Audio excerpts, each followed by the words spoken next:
Hi everyone, ఈరోజైతే పన్నీర్ తోటి నేను ఇంకో కొత్త రెసిపీ మీకు చూపించబోతున్నాను. అదే పన్నీర్ క్యాజు మసాలా కర్రీ. ఈ కర్రీకి కావాల్సినవి అయితే మెయిన్గా మనకి పన్నీర్ ఇంకా క్యాజు కావాలన్నమాట. ఇంకా అలాగే పచ్చిమిర్చి, నేనైతే కొన్ని వెజిటేబుల్స్ తీసుకుంటున్నాను. ఇంకా ఒక 2 టమాటాలు, 2 ఉల్లిపాయలు, కొంచెం క్యాజు అయితే కలిపి 3 కలిపి చక్కగా గ్రైండ్ చేసుకోవాలి.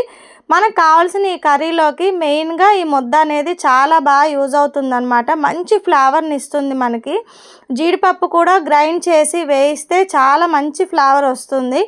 ఇంకా ఇక్కడ ఒక మూకుడు పెట్టుకొని అందులో 1 టేబుల్ స్పూన్ వరకు నెయ్యి అయితే వేసుకున్నాను. నెయ్యి కొంచెం కరిగిపోయిన తర్వాత పచ్చిమిరపకాయలు, ఉల్లిపాయలు అయితే వేసి చక్కగా గోల్డెన్ బ్రౌన్ వచ్చేదాకా వేయించుకోవాలి. ఆ తర్వాత జీడిపప్పు అనేది మనకు కావాల్సినంత యాడ్ చేసుకోవచ్చు. ఇలా ఈ 3 వేగిన తర్వాత ఒక చెంచాడు అల్లం వెల్లుల్లి పేస్ట్ అయితే నేను యాడ్ చేస్తున్నాను. ఈ అల్లం వెల్లుల్లి పేస్ట్ వేయడం వల్ల కర్రీకి చాలా మంచి ఫ్లేవర్ అయితే వస్తుంది. ఇంకా మనం తీసుకున్న ఫుడ్ కూడా త్వరగా డైజెషన్ అవుతుందన్నమాట. సో ఇది పచ్చివాసన పోయేటంత దాకా వేయించుకున్నాక మనం తీసుకున్న వెజిటేబుల్స్ యాడ్ చేసుకోవాలి. ఇక్కడ మీకు కావాలంటే గ్రీన్ పీస్ కూడా యాడ్ చేసుకోవచ్చు ఈ ప్లేస్లోని. ఇంకా ఇవి కొంచెం వేగిన తర్వాత మనం 3 కలిపి గ్రైండ్ చేసుకున్న ముద్ద అయితే ఇప్పుడు యాడ్ చేసుకుంటున్నాను నేను. ఇది కొంచెం మనకి టమాటా, ఆనియన్స్ పచ్చివాసన పోయేటంత దాకా వేయించుకోవాలి. వేయించుకున్న తర్వాత టేబుల్ స్పూన్ పసుపు, టేబుల్ స్పూన్ కారం, టేబుల్ స్పూన్ గరం మసాలా, ఈ 3 కలిపి యాడ్ చేసుకోవచ్చు. ఒకవేళ గరం మసాలా మీ దగ్గర లేకపోతే ధనియా పౌడర్, జీలకర్ర పౌడర్ విడివిడిగా కూడా యాడ్ చేసుకోవచ్చు.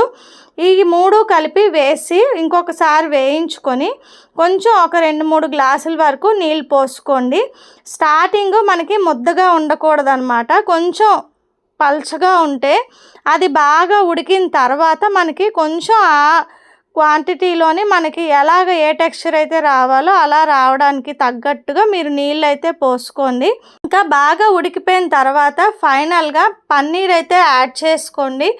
ఈ పన్నీర్ ఫ్లేవర్కి ఆ జీడిపప్పు మంచి కాంబినేషను. చాలా మంచిగా మనకి కుక్ అయినప్పుడు మంచి ఫ్లేవర్ అయితే మనకి తెలుస్తూ ఉంటుందన్నమాట.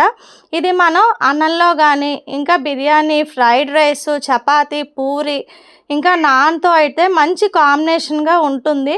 ఇంకా పిల్లలకి ఇలాంటి హెల్దీ రెసిపీస్ ఈజీగా ఇంట్లోనే ఒక 10 మినిట్స్లో అయితే మనం హ్యాపీగా ప్రిపేర్ చేసి పెట్టచ్చు. ఇంకా వాళ్ళు కూడా చాలా ఇష్టంగా తింటారు. చాలామంది పిల్లలు ఫుడ్ తినడానికి మారం చేస్తూ ఉంటారు. అలాంటి వాళ్ళకి ఇలాంటి రెసిపీస్ ఇంట్లోనే ఈజీగా తయారు చేసి పెట్టండి. Thank you so much.